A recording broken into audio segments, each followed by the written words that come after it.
Even if I didn't have special needs kids, I'm a fan of teaching your kids to go out. I know it's a very controversial topic. You don't want, I guess people don't want kids in restaurants, but the only way they're going to learn to be in a restaurant is if you take them to a restaurant. I'm Dalia Colon, and this is The Zest. Citrus, seafood, Spanish flavor, and Southern charm. The Zest celebrates cuisine and community in the Sunshine State. Today, meet the food blogger and podcaster behind the Whet palette.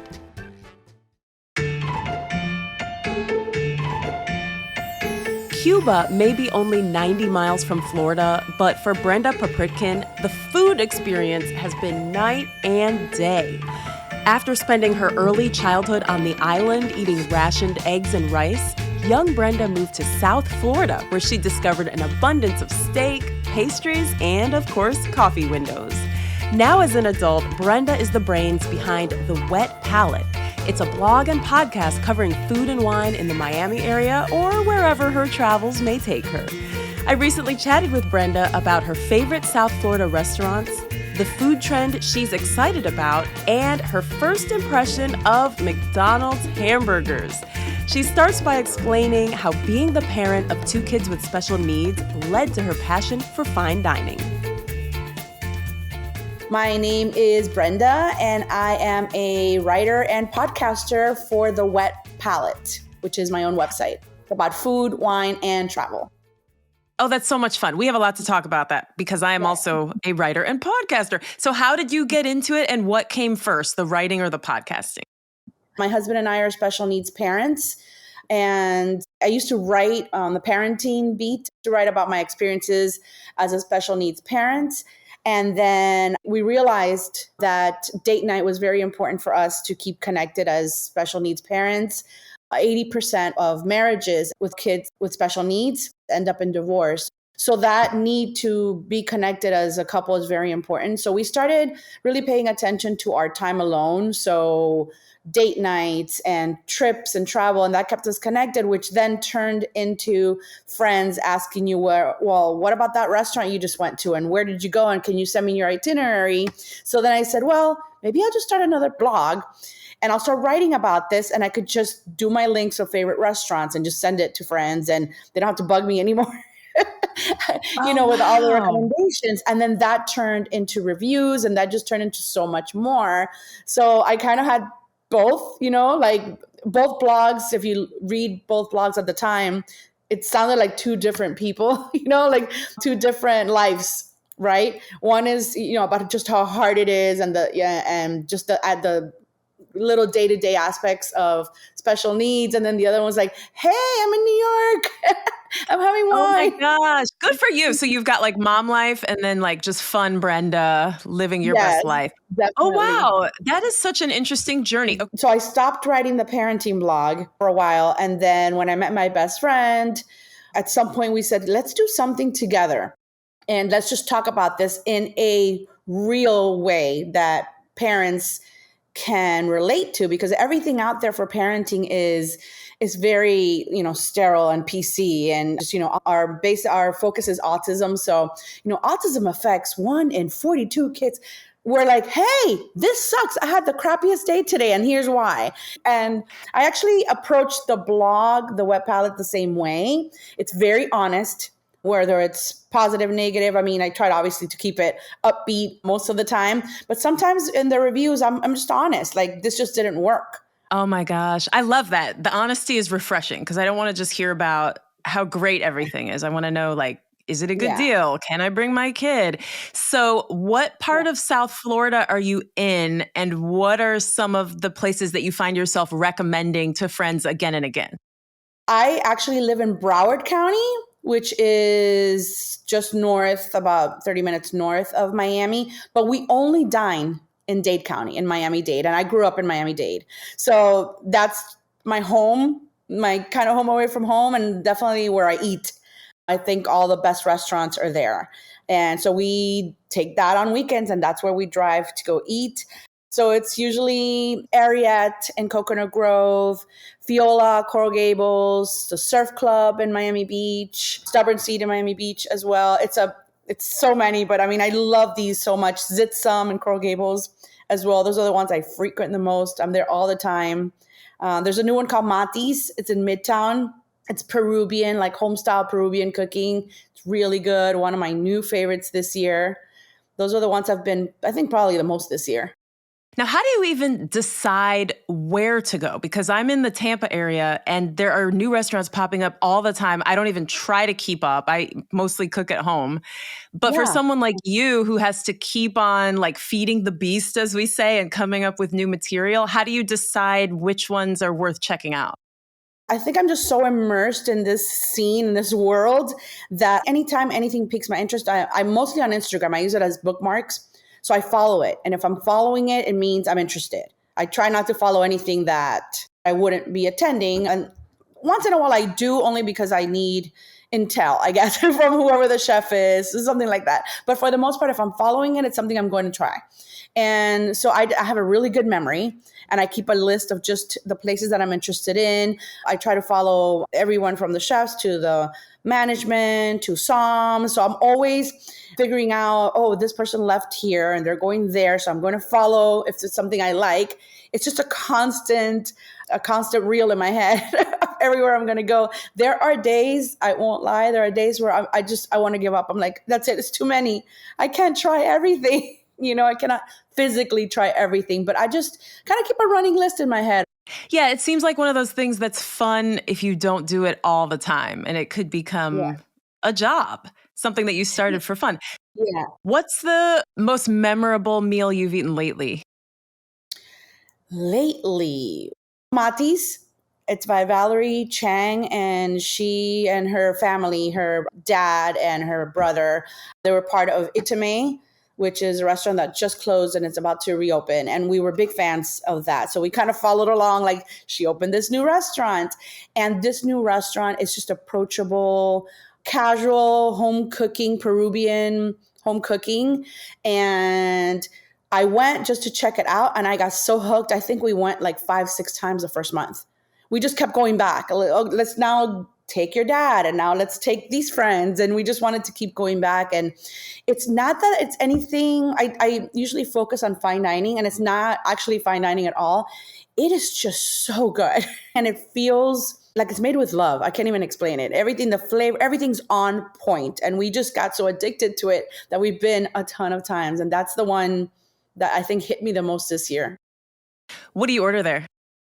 There's a duck 2 ways that she makes. She makes these tortitas de maíz, so these little, like a cornbread, but not cornbread. The cake texture that a cornbread has, it's not like that. It's more doughy than cakey, if that makes sense. They're fried, they're delicious. I get, what's the last thing? I mean, we get the tallarines, the green tallarines, which is the green pasta with the pesto. And just anything that she has on special, you have to get. Even the Moscow mules there are delicious. Everything is amazing. The Moscow mule, the pisco sours for sure, the passion pisco sour, just everything's amazing. You can't go wrong. That sounds so good. So I know you do focus on fine dining, as you said, in a lot of like Michelin star restaurants. Do you have a hole in the wall that you'll just go to and just enjoy yourself? We're not against any hole in the wall. It's just that when it comes to like our date nights, they're so precious. It's usually we end up there. If I want to open a nice bottle of wine, that's why we end up at the nice places on the weekends. But I am not against going to a Flanagan's. I'm not against going to, just anywhere else. We went to Cheesecake Factory last week, not on purpose. I went. You know what? Okay, I know Cheesecake Factory was on that list of places that women will not accept a first date from. Funny. But Yes. who doesn't love a 60-page menu with brown bread and amazing Snickers cheesecake? I mean, you can take me to Cheesecake Factory any day. But yeah, I'll go to any place actually, like in Hialeah, which is where I grew up, any of those little Cuban dives. I'm going to go to places like El Morro Castle, and you get the fritas there, which is our favorite, but I'm not against it. It's just that that's not what we do the most because of date nights. Yeah, talk to me about date night. I have a 7 and 11-year-old, and it feels impossible. I don't know. My parents don't live around, so we don't have the gift of like free grandparents to babysit. And so the Mhm. stakes do feel very high when you go out on a date night. So talk to me about your family. And do you ever bring your child or children with you when you go out to eat? I do. We actually did last night. We went to a new opening restaurant. We went to Rayo's in Miami Beach, and we took my little one. If we do that, we do the 6 o'clock or the 5:30 or whenever they open. We're right there in the beginning, so we're not there prime time. We are lucky that we do have great babysitting for the most part. And so we're able to kind of take off and say, hey, bye, we're doing this. But we do a little bit of both. And whenever possible, we take my youngest. And now I told you I have two special needs kids. My oldest has zero interest in dining out. And my little one is very, very outgoing, and he is all about trips and dining. So he goes, he knows the routine that the bread is coming, and then he's going to get his entree. And then when he's had enough, he starts asking for the check. So he knows the whole Check, thing. please. Yeah, so he kind of knows. But it's important to kind of find, I know if you don't have any family around, it's really, really hard. But I'm also a fan, even if I didn't have special needs kids, I'm a fan of teaching your kids to go out. I know it's a very controversial topic. I guess people don't want kids in restaurants, but the only way they're going to learn to be in a restaurant is if you take them to a restaurant, and if they don't, then of course they're not going to know how to behave. And you have to just try it. And like I said, you go early. My little one was being a little rambunctious yesterday, but we asked for the booth in the back so that I could keep him a little bit more contained. So I kind of know the tricks of things to do when he does this, take him for a walk to go to the bathroom, something. But we took him last year, we took him to Italy. And he did all those dinners and on lunches, and those were all based on my husband and the other couple we went with. We went all out for all, those were like all Michelin dines, and both kids, they took their child too. They were there for those 3-hour dinners, and they just figured it out. Oh, I love to hear you say that. Okay, how old are your kids? Well, my little one is, when I say little, he's 14 and my oldest is 21. But because of their delays and their cognitive delays, my little one he's 14, but he presents more like, let's say, like a 5, 6-year-old. Okay. Something like that. So I That is always say my little one, so, but technically he's 14. oh, he'll always be your little one. That is so helpful to hear because you're right. If you don't take them out, how are they ever going to learn? And I have to remind myself that in going to the grocery store. Like, it's great to have curbside pickup, but if I never take them in the store, they will never know how to buy groceries. They will never know how to budget. They will never know how to act. They will never know how to pick out produce.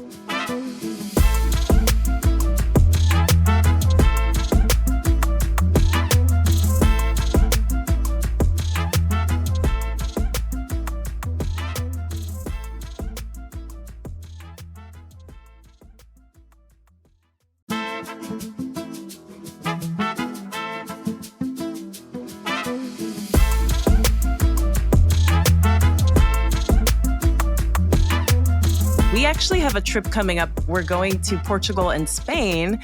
And I am a little bit worried. How are they going to sit through these like food tours and, a 3-hour flamenco show? And these are all good Yeah, problems to have, right? But of course. you work hard for your money and you want to enjoy yourself. And so you've given us a few good tips, but do you have any other advice for getting little kids or big kids to sit through something like that, to sit through a nice long dinner? I am proud of you for doing that. And it might, at the end of the day, it might not work out exactly as you planned it perfectly, but it will be in the books. And that means that the next time you're setting a precedent here, and then the next time it would just get better and better. I would just say plan ahead as much as possible, right? Don't take, if they're extremely tired, kind of plan around. You don't have to plan around them, but know their triggers. So, okay, they've been out for a long time, so they might start to get cranky. Carry snacks, have things with you. Sometimes these places, for example, we're used to here in the United States that everything is quick, right? Or you can just say, hey, where's my blah, blah, blah, and I found in Italy, they don't care. Everything's leisure and, it's just about the experience and everything's slow. So we knew I had snacks at all times. I had his favorite games on the iPad, drinks, maybe a little pillow or like a blow up pillow, something for them to like lean on. But I think you'll be okay because they will learn to go with the flow and there's no out. So they know that the routine is whatever you have planned and going back to the hotel or the B&B or whatever it is you're staying. So you'll be surprised. You will be surprised. There will be challenging moments, but just have a little bit more wine and deal with it. I love that advice. The pillow, I would not have thought of that. I definitely always carry Pillow. snacks. I'm the person who Yeah. brings snacks into a restaurant. Yeah. And so Thank you for that. for the airplane, I did take some toys, new toys, surprises. So I had like at least 4 or 5 different, look what Yes. I have. Yeah. And you So know what I do? I wrap the toys so that it's oh, more wow. of an experience. And I bring the Yeah. window clings because they can decorate the windows of the airplane. And Yes, yes. that's a really great tip for the airplane too. So I do want to ask you, with the new year, what are some trends that you're seeing in the food world? I was just talking to my husband about this week. I am seeing, well, in South Florida, I am seeing a trend towards Argentinian fine dining or just Argentinian concepts coming in. We've always had, my husband's Argentinian, by the way, just to Oh, kind of set that up. So we've always been to whatever Argentinian local places we've had. And now just this week alone, there's already 3 that I want to try and they're new. And I'm thinking, what is happening? Every other time I get either a press release or I see something online, it's an Argentinian concept. So that's a trend I did not see coming because that Argentina has always been in my life, that kind of food. And so I'm excited to explore those in the area. oh, that's awesome. So when I think Argentinian, I think beef and wine. Am I That's thinking in the correct. right direction? But there's also a lot of great pastas. There's a big Italian influence in Argentinian food. So you will get a lot of fresh pastas. You will get a lot of sandwiches like empanadas. Yes. There's flour empanadas, different type of sandwiches, just kind of going off similar to Cuban where it's like the steak with the bread, just a different kind of roll, like an Argentinian roll. A lot of sweets, a lot Mm, of sweets. And say everything more. is, oh yes, around dulce de leche. So it's Mm, delicious. And their dulce de leche is different than, let's say, Venezuelan or Argentinian, where it's very thick and yes. decadent. So the type that I'm not saying I've done this, but maybe I've done this where you literally just get the jar and put a spoon and you just go at it. I It's so absolutely have done that. When I lived in Ecuador, that was like my favorite thing was bread with dulce de leche. Oh my yes, gosh. That sounds delicious. so good. So now what is your background and what did you grow up eating? So I am Cuban and I grew up in Cuba. Well, I arrived to the United States when I was 9. I had just turned 9 when I arrived. So we ate what we had. And you didn't really question or request, at least in Cuba, you didn't request anything. You just ate and it was mostly just eggs and rice in Cuba that I recall. Once in a while, we would get a lot of chicken. Once in a while, you would get steak if it was like a community thing. So, like, let's say someone on the block got steak and then they shared it with that block. It was really weird because you didn't really have food in that way that you could just go to the store and pick up whatever you wanted. When I got here, I was introduced to fast food, so like McDonald's, and that was all mind blowing to me. I didn't like the sesame seeds on the bun. I didn't understand it. That's I a was delicacy. little, it's a delicacy. I would pick off the sesame seeds because I didn't understand. It was gross. I used to say it was gross. Obviously, what did I know? And then just growing up, a lot of hearty Cuban eats. Now we had steak and the typical rice, beans, sweet plantains, and tostones, and a lot of guava and all the desserts, and all that fatty goodness, Cuban goodness. The Mm, pastries, yes. the croquetas, going to the little ventanitas with my dad on the weekends. That was like a thing. The cafecito, as being Cuban, you grow up drinking the café con leche as a baby. Like it's normal. It's completely normal to have that in your bottle as a kid. Just sure. Why would you give the kid at 10 o'clock? You're giving them a bottle with coffee. Sure. But somehow it worked out. It was no I big want deal. this baby sleep. So I don't today, know. where do you get your Cuban food? Do you have family recipes or do you have some favorite spots in South Florida where you get your Cuban I am food? actually not a good cook. I mean, I'm not a cook. I'm just a professional eater. My mom does live with us. She's my built-in babysitting. And so once in a while she will cook her goodness. And, she says it's for the kids, and they were kind of like behind her, like, oh, taking a spoonful of this and a little bit of that. I had told you that at one point I grew up in Hialeah once I was here. So I just a lot of little spots. We do like Molina's. That's one of the old school Cuban places.